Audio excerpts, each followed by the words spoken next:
ಬೆಂಗಳೂರು ಎಂಬ ಮಹಾನಗರದ ಇನ್ನೊಂದು ಹೆಸರೇ ಸಿಲಿಕಾನ್ ಸಿಟಿ. ಯುವ ಜನರ ಕನಸಿನ ನಾಡು ಈ ಬೆಂಗಳೂರು. ಎಲ್ಲರೂ ಬ್ಯುಸಿ ಬ್ಯುಸಿ, ಸದಾ ಒತ್ತಡದ ಕೆಲಸ.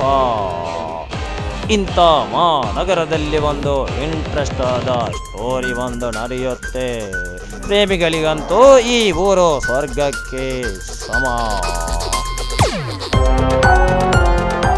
ಇಲ್ಲಿ ನಡೆದಂಥ ಒಂದು ಇಂಟ್ರೆಸ್ಟ್ ಆದ ಸ್ಟೋರಿ ನೋಡಿದರೆ ನೀವೆಲ್ಲ ಬೆಚ್ಚಿ ಬೀಳ್ತೀರಾ.